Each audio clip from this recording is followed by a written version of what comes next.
Assalamualaikum warahmatullahi wabarakatuh. Innal hamdalillah nahmaduhu wa nasta'inuhu wa nastaghfiruh wa na'udzu billahi min sururi anfusina was sayyiati a'malina. May yahdihillahu fala mudilla lahu wa may yudlilhu fala hadiya lahu. Wa asyhadu an la ilaha illallah wahdahu la syarika lah. Wa asyhadu anna Muhammadan abduhu wa rasuluh. Allahumma salli ala Muhammad wa ala ali Muhammad. Ya ayyuhalladzina amanu taqullaha haqqa tuqatih wa la tamutunna illa wa antum muslimun. Ya ayuhan nasu taqu rabbakumul ladzi khalaqakum min nafsin wahidah wa khalaqa minha zawjaha wa batha minhuma rijalan katsiran wa nisaa wa taqullaha alladzi tasaaluna bihi wal arham innallaha kana 'alaikum raqiba. Ya ayyuhalladzina amanu taqullaha wa qulu qawlan sadida yuslih lakum a'malakum wa yaghfir lakum dzunubakum wa may yuti'illaha wa rasulahu faqad faza fawzan 'adzima. Amma ba'd, fa inna ashdaqal haditsi kitabullah wa khairal hadi hadi Muhammadin sallallahu alaihi wasallam wa syarrul umuri muhdatsatuha fa inna kulla muhdatsatin bid'ah wa kulla bid'atin dhalalah wa kulla dhalalatin finnar. Ma'asyiral muslimin rahimani wa rahimakumullah. Melanjutkan pembacaan Qawaidul Qur'aniyah, masuk di Al-Qaidatul Khamisah. Kemarin pendahuluannya sudah kita baca, yakni ayat Allah wa qad khaba man iftara. Sungguh merugi orang-orang yang mengadakan kebohongan. Kemarin disampaikan iftira itu memiliki 3 makna: kadhib, syirik, dolim. Kedustaan, kesyirikan, dan kedoliman. Yang 3 ini itu mengantarkan kerusakan, mengantarkan rusak dan membuat kerusakan. Kemudian masuk dalam penjelasan penulis. Wa min suwari tadbiqati hadil qaidati. Di antara bentuk-bentuk penerapan kaidah ini. Kata penulis, idza ta'ammalta hadil qaidata wajadta fil waqi'i walil asifi man lahu minha nasibun wafirun. Kalau kamu memperhatikan kaidah ini, kamu akan dapatkan pada kenyataan yang ini menjadikan kita sedih, orang-orang yang memiliki bagian yang cukup. Artinya ada orang-orang yang mereka suka mengada-adakan, dan itu tidak sedikit. Itu tidak sedikit. Nah, kata-kata lil asif yang kita bikin sedih. Ya, kita berharap jangan sampai diri kita ini termasuk orang yang maniftaro. Maniftaro kembalinya kadhib, syirik, dolim. Karena ancamannya keras, sungguh dia akan merugi. Bahkan nanti di akhir akan dibawakan kisah-kisah orang-orang yang mengadakan kebohongan, kedoliman. Akhir kesudahannya itu tidak baik. Akhir kesudahannya tidak baik. Kemudian apa contoh berkaitan tentang seseorang yang mengadakan kebohongan? Pertama, al-kadibu wal iftira'u 'alallah. Mengadakan kedustaan dan kebohongan atas Allah. Saudaraku yang saya hormati, bohong itu sudah dosa besar. Kalau kebohongan ini atas Allah, sangat keras. Sangat keras. Bohong atas nama makhluk saja sudah dosa besar. Apalagi kebohongan atas nama penguasa alam semesta.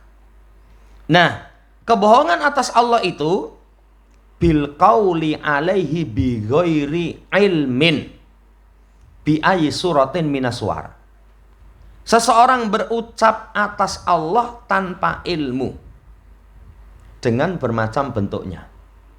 Ini termasuk yang akan mengantarkan seseorang kepada waqad khaba. Sungguh dia akan merugi. Allah Subhanahu wa taala di surat Al-An'am ayat 93. Kata Allah, "Wa man adlamu mimman iftara 'alallahi kadziba aw qala uhiya ilayya wa lam yuha ilaihi syai'un wa man qala sa'unzilu mithla ma anzalallah." Siapa yang lebih dolim? Siapa yang lebih dolim? Kata-kata siapa yang lebih dolim itu, gak ada orang yang lebih dolim dibandingkan dengan orang yang akan disebutkan perilakunya. Pertama, orang yang mengadakan kebohongan atas Allah secara dusta. Mengadakan kebohongan atas Allah secara dusta. Kebohongan atas Allah itu nanti akan diterangkan, mengatakan ini Allah halalkan sementara haram. Ini Allah haramkan sementara halal. Ini Allah syariatkan sementara tidak disyariatkan. Ini Allah cintai sementara Allah nggak cinta. Ya. Atau mengatakan ini Allah murkai sementara Allah tidak memurkai. Kebohongan atas Allah Subhanahu wa taala itu dolim paling besar. Au qala uhiya ilayya walam yuha ilaihi syai'un. Atau mengucapkan telah diwahyukan kepadaku sementara Allah tidak wahyukan sesuatu apapun kepada dia. Sekarang banyak itu orang-orang sufi, kuburiyun, itu mengatakan Allah telah memerintahkan kepadaku langsung. Tidak dalam Quran maupun dalam hadis.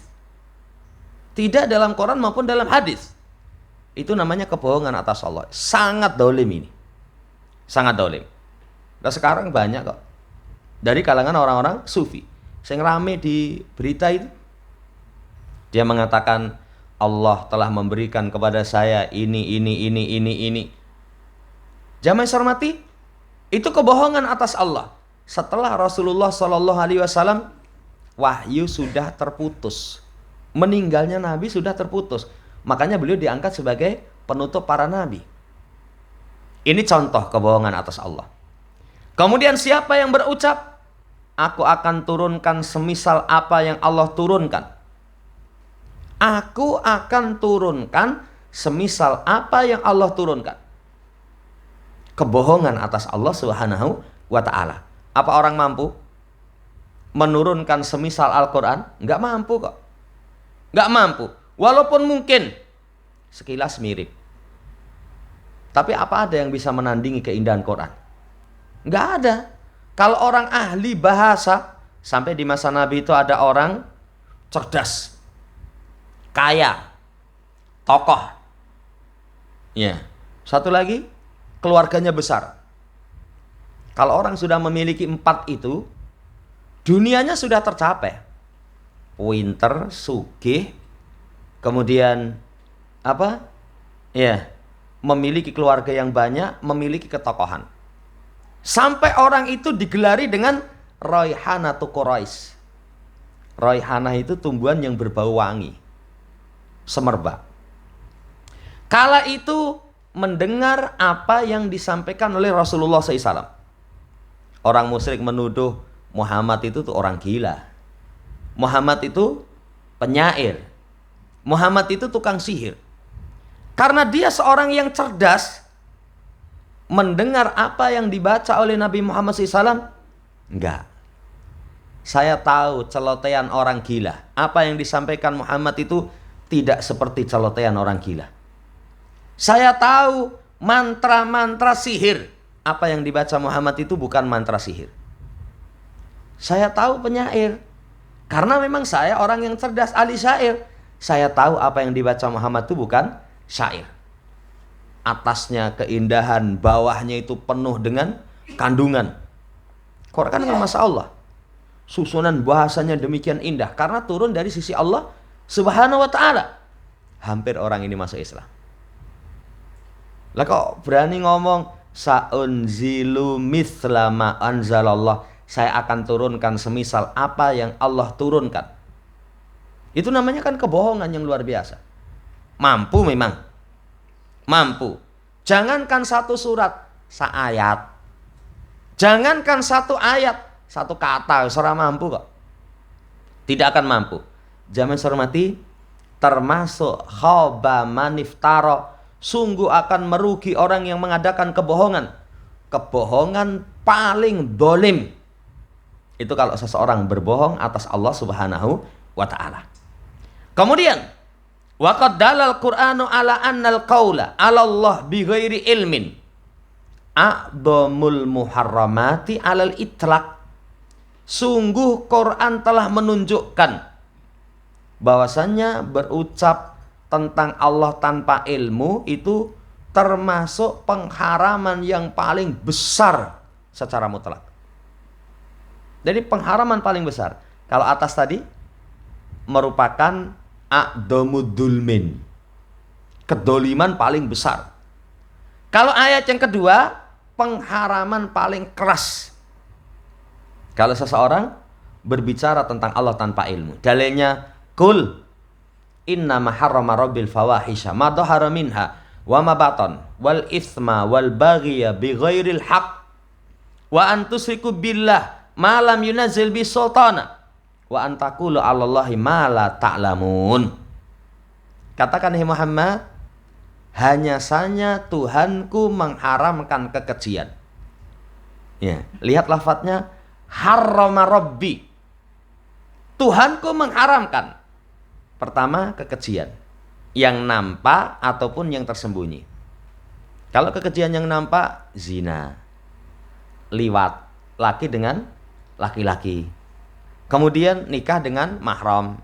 Nikah dengan mahram itu misalkan bapak nikahi anaknya atau kakak nikahi adiknya. Itu kekejian yang nampak. Kekejian yang tersembunyi, sombong misalkan. Kemudian Allah haramkan dosa, tindakan melampaui batas tanpa alasan yang benar. Kemudian setelah itu kamu sekutukan Allah yang Allah tidak turunkan ilmu tentangnya.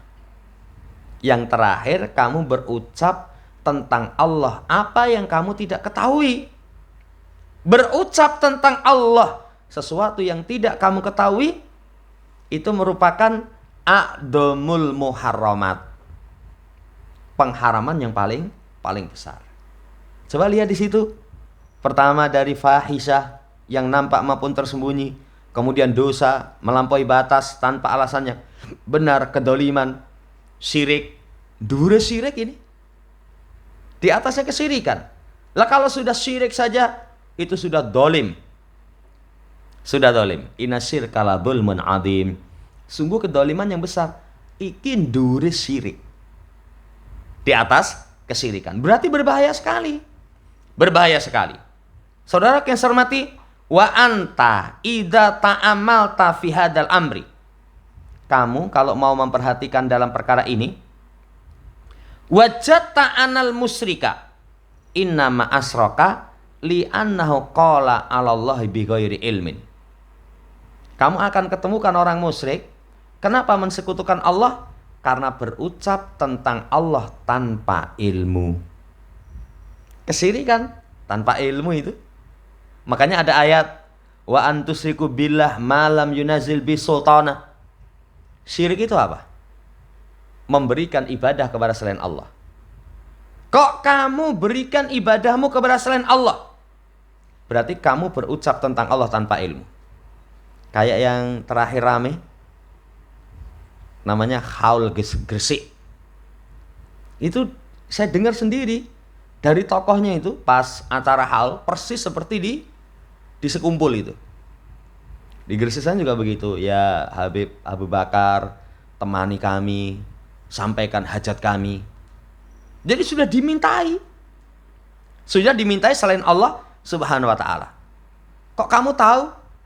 Dia bisa menemani kamu ketika sakaratul maut, sampai kalau di alam barzah itu suruh nemani. Nanti kalau sudah ya dengan wasilah itu ditemani, maka Rasulullah akan datang mengantarkan rohnya. Kok kamu bisa ngomong kayak gitu? Ilmu nu song ngendi coba? Kan kebohongan atas Allah Subhanahu wa taala. Apalagi syirik nanti dalam artian meyakini selain Allah memiliki sifat-sifat sebagaimana Allah. Dukun diyakini mengerti perkara yang gaib. Ya, diyakini sama. Berarti kamu berkata tentang Allah tanpa ilmu, sampai selain Allah kamu samakan dengan Allah. Saudara yang saya hormati, bahayanya seseorang iftira, mengadakan kebohongan, apalagi itu berkaitan dengan perkara-perkara syariat. Kemudian misalnya lagi, alladzi yuhallilul harama wa au yuharrimul halala, yang menghalalkan yang haram atau yang mengharamkan yang halal. Kama hakahullahu ta'ala an ba'di ahbari Bani Israel, sebagaimana yang Allah hikayatkan tentang sebagian pendeta, rahib, ulama dari kalangan Bani Israel. Dari kalangan Bani Israel, ketika mereka menghalalkan sesuatu, kemudian semua ikut menghalalkan. Saudara yang saya hormati, sampai sini berarti kita harus hati-hati. Harus hati-hati. Kalau berbicara tentang Allah itu, Allah punya sifat ini, punya nama ini, Allah melakukan ini dan itu, harus dengan dalil. Sekarang orang mensifati sifat-sifat Allah Subhanahu wa taala, coba apa ada dalilnya? Oh, Allah memiliki sifat wujud, qidam, baqa. Karena nggak ada dalilnya. Nggak ada dalilnya. Allah disifati misalkan kayak orang yang menolak sifat istiwa bagi Allah. Ini sudah lama kita bahas. Oh, Ar-Rahman 'alal arsy istawa. Berarti Allah pada tempat. Kenapa kamu sifati Allah pada tempat? Allah pada arah? Allah butuh tempat? Saudara yang saya hormati, ini berbahaya sekali. Kalau sudah berbicara nama dan sifat, sudah imani Allah istiwa. Apa makna istiwa? Naik, tinggi, menetap di atas. Sudah. Selesai. Ini hati-hati ini. Waspada sekali kalau berbicara tentang Allah. Masuk padanya tentang syariatnya. Ini halal. Dari mana kamu tahu ini halal? Kalau sesuatu yang haram kamu katakan halal. Sesuatu yang halal kamu katakan haram. Saudara yang saya hormati, ini sangat berbahaya.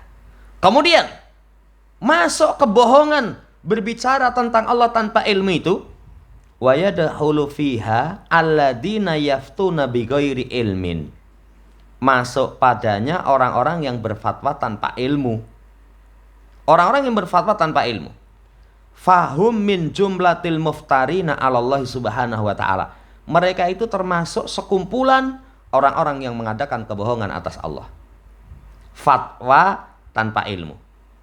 Sebagaimana dalam ayat, wala taqulu lima tasifu alsinatikumul kadiba hadza halalun wa hadza haramun litaftaru 'alallahil kadiba innal ladzina yaftaruna 'alallahil kadiba la yuflihun.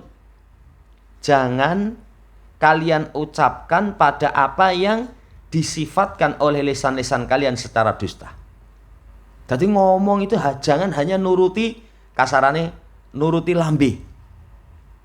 Lima tasifu alsinatikumul kadiba. Ya, jangan kalian berucap hanya mengikuti apa yang disifatkan oleh lisan kalian. Ini halal, ini haram. Untuk mengadakan kebohongan atas Allah secara dusta. Sesungguhnya orang yang mengadakan kebohongan atas Allah secara dusta, la yuflihun. Dia tidak akan mendapatkan keberuntungan. Sudah berapa ancaman? Kalau dalam ayat sudah 3. Ancaman pertama, a'dhamudulmin. Kedoliman paling besar. Ancaman kedua itu merupakan a'dhamul muharramat. Ancaman ketiga, la yuflihun, nggak akan mendapatkan keberuntungan. Mau tambahkan lagi ancamannya? Musyrik, melakukan kesyirikan. Saudara yang saya hormati, sebagaimana dihikayatkan tentang ahbar dari kalangan Bani Israel. Wallahu ta'ala alam. Kemudian selanjutnya kata penulis, fakullu man takallama fi syar'i bi ghairi ilmin fahuwa minal muftarina 'ala Allah. Sawa'un fi babil asma'i was sifat au fi abwabil halali wal haram au fi ghairiha min abwabid din. Setiap orang yang berbicara dalam urusan syariat tanpa ilmu, ngomong tanpa ilmu, itu mengadakan kebohongan atas Allah. Dalam masalah nama dan sifat, dalam bab-bab halal dan haram, atau selainnya dari perkara agama. Wah, sekarang itu sebagaimana yang dikatakan oleh penulis, itu orang yang mengadakan kebohongan itu lahu minha nasibun wafir. Sabrek lah.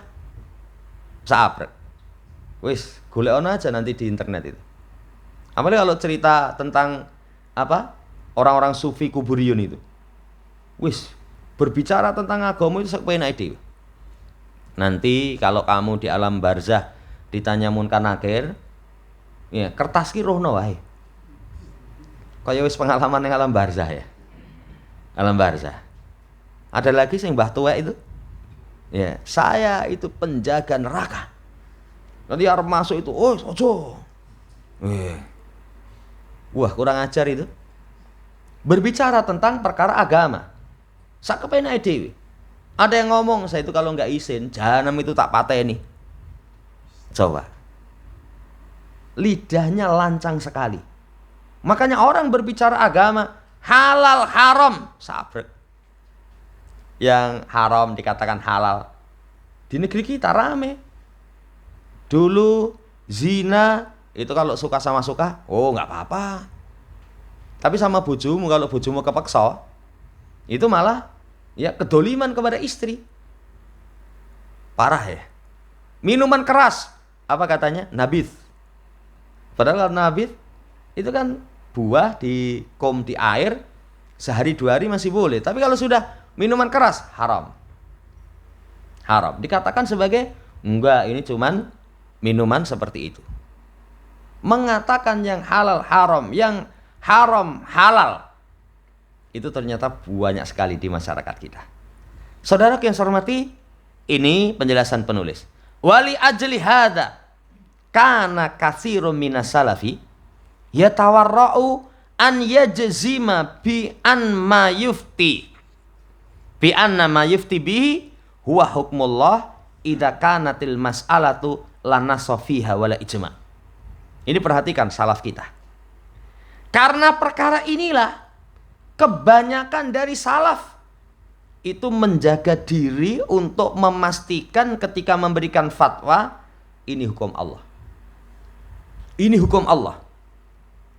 Ketika masalah itu, satu nggak ada nas, nggak ada ayat, nggak ada hadis.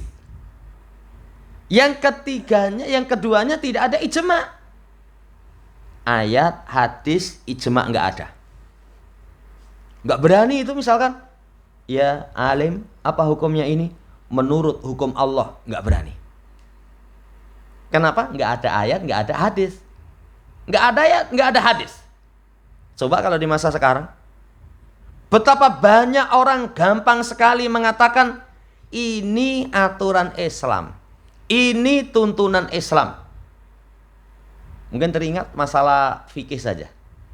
Beberapa waktu yang lalu kita kasih contoh, saya itu dapat kiriman di grup tata cara mandi sesuai dengan syariat Islam. Saya baca gitu.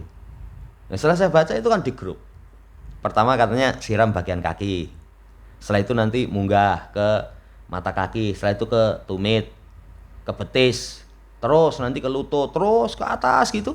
Nanti setelah itu terus ke atas gitu. Nanti uap panas itu langsung nyembul ke atas. Sehat katanya. Ini sesuai tuntunan Islam. Tapi kalau mandi langsung gerujuk-gerujuk, wah sudah. Nanti bisa menyebabkan ya panas yang jero itu karena mbok siram saka dhuwur jeblok katanya. Ya. Yeah. Waktu itu wah komentarnya itu banyak sekali. Masya Allah jempol.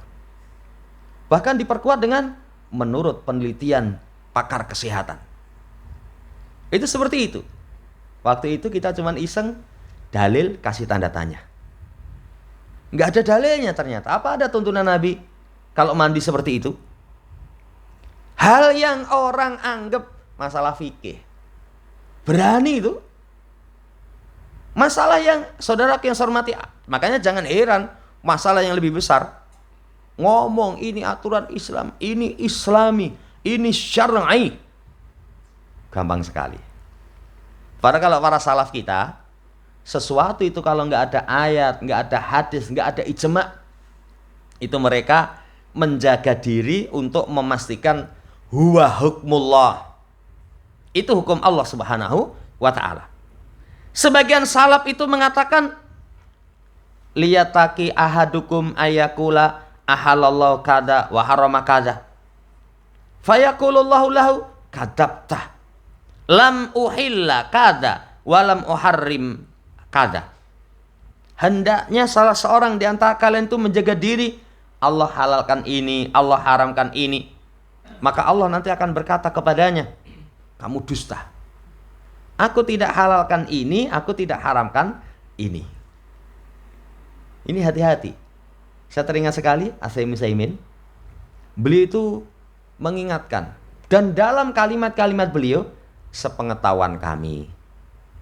Sepengetahuan kami, menurut kami. Sepengetahuan kami, menurut kami. Nggak berani. Lancang mengatakan perkara-perkara yang bukan termasuk bagian dari syariat. Saiki kendel itu. Allah telah turunkan ayat-ayat pemusik, surat pemusik. Wani itu. Delik itu malah nesu itu, seakan-akan dia yang didolimi. Kudune kan jazakallah khairan, Ustaz. Malah cari pembelaan diri. Lancang ya. Jadi kalau kita merenungkan, memperhatikan berkaitan dengan al-iftira, padahal ancamannya waqad khaba man iftara. Nanti geleng-geleng kepala. Ya Allah, ternyata betapa berbahaya. Betapa berbahaya. Kemudian pula, walihada lamma katabal katibu baina yaday amiril mu'minin Umar al-Khattab hukman hakama bihi. Sekarang dikasih contoh Umar. Coba sekilas kita ingat siapa Umar. Umar itu manusia terbaik setelah Rasulullah dan Abu Bakar. Siapa Umar? Umar itu seorang yang sangat pemberani, luar biasa. Saking kondele itu kalau papasan di gang, setan itu papasan dengan Umar di gang, milih gang liya. Umar lewat gang 3, aku lewat gang 5 wae lah. Itu sekelas Umar loh. Coba kalau kita lewat ngendi gang 3, diintil ning burine, ngarep buri, setane mlumpuk kabeh ya. Ini sekelas Umar. Usulan Umar itu banyak sekali. Begitu usul, turun ayat persis seperti apa yang diusulkan Umar. Perhatikan waroknya Umar. Ketika juru tulis Umar itu menulis tentang hukum yang Umar hukumi. Juru tulisnya itu menulis hadza ma'arahullahu amirul mu'minin Umar. Ini apa yang Allah perlihatkan kepada Amirul Mukminin Umar. Apa kata Umar? La taqul hakada. Aja mbok tulis ngono kuwi. Jangan berucap seperti ini. Walakin kul hadza mara'a Umar. Ini pendapatnya Umar. Sisi mana kebohongannya? Sisi mana kurang pasnya ketika juru tulis mengatakan ini apa yang Allah perlihatkan kepada Umar. Kalau secara kauniyah apa salah? Orang punya ide, secara kauni, idemu itu dari siapa? Allah yang kasih tahu. Tapi pembahasan seperti ini, kata Umar nggak pas. Kamu nulisnya jangan gitu. Hadza mara Umar. Ini menurut pendapatnya Umar. Fa in kana shawaba fa minallah wa in kana khata famin Umar. Kalau benar datang dari sisi Allah, kalau salah dari sisi Umar. Tapi kalau dengan bahasa ma'arallahu amirul mu'minin, ini yang Allah perlihatkan, ya, berikan pendapat kepada Umar. Nanti kalau salah, loh, Allah kok ngewahi pendapat salah karo Umar. Coba bahasa saja itu sangat diperhatikan. Itu sangat diperhatikan. Menunjukkan waroknya para salaf. Hati-hati sekali. Kalau sudah berkaitan dengan perkara agama, bagaimana? Wallahu ta'ala alam. Ini menurut saya loh mas. Ini menurut saya. Ya, jangan sampai wah ini menurut aturan Islam. Kecuali ada nas, ada ayat hadis ijma. Baru berani. Baru berani. Contoh yang pertama ini tentang Umar. Kemudian waqala Ibnu Wahab, sami'tu Malika yaqulu lam yakun min amrin nas wala man madha min salafina wala adraktu ahadan aqtadibihi yaqulu fi syai'in hada halalun wa hada haramun wa makanu yajtari'una ala dzalika inna makanu yaqulun nakrahu kada wa nara hadza hasana fayan bagi hadza wala nara hadza. Kata Ibnu Wahab, aku mendengar Malik.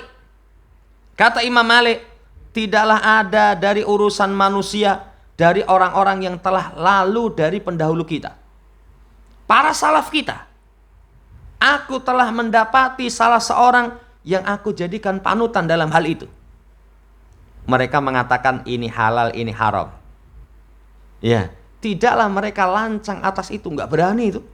Hada halal, hada haram. Kecuali apa tadi?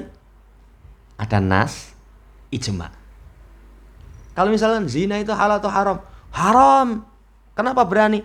Ada ayatnya. Ada ayatnya. Tapi kalau misalkan tapi ketan ki halal apa haram toh mas? Ya, kan saya pernah sampaikan ada orang tapi ketan haram. Kenapa? Mengandung alkohol. Ya. Saudara yang saya hormati, kalau perkara yang belum ada nas, belum ada ijma, mereka tidak berani lancang. Tapi apa ucapan mereka? Inna makanu yakulun. Ucapan mereka, kami membenci ini. Kalau kami nggak suka ini, ya kami pandang ini baik, kami pandang itu. Jadi menurut pandangan kami, sepantasnya ini yang harusnya dilakukan. Menurut kami tidak menganggap ini. Perhatikan kalimatnya.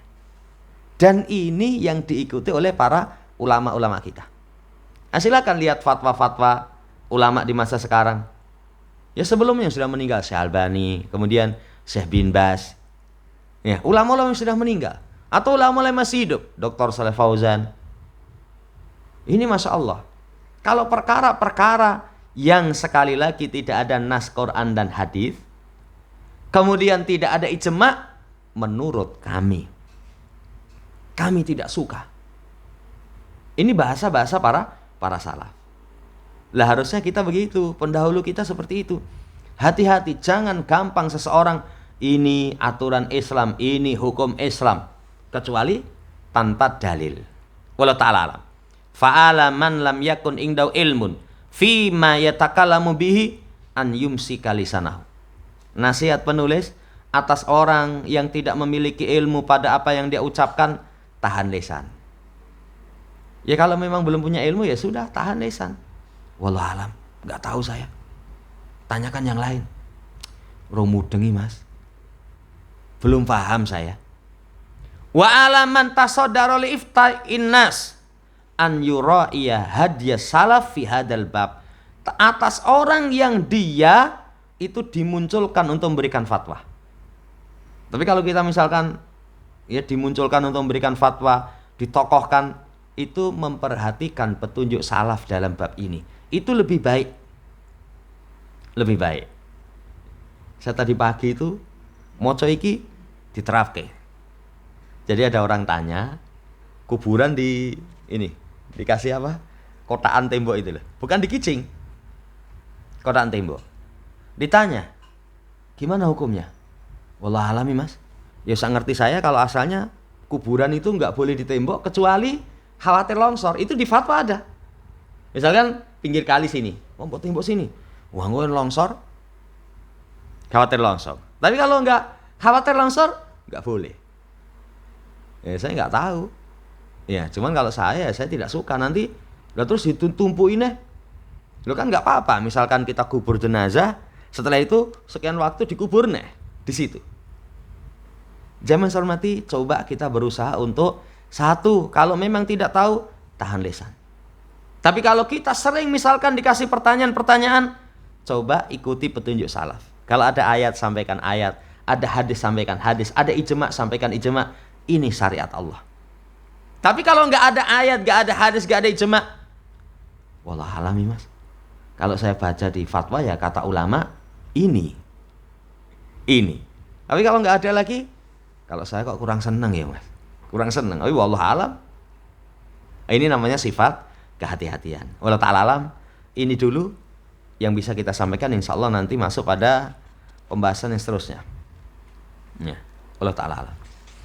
Nanti setelah ini akan dikasih contoh tentang bohong tapi dengan pertimbangan politik. Atau kalau nggak pertimbangan politik, hanya urusan yang bersifat komersil. Nanti kita akan baca. Semoga Allah Subhanahu wa taala menjaga kita dari segala bentuk kebohongan, demikian pula segala bentuk pelanggaran terhadap syariat, sehingga kita selamat di dunia wal akhirah. Allahumma amin. Subhanakallahumma rabbana bihamdika asyhadu an la ilaha illa anta astaghfiruka wa atubu ilaik. Assalamualaikum warahmatullahi wabarakatuh.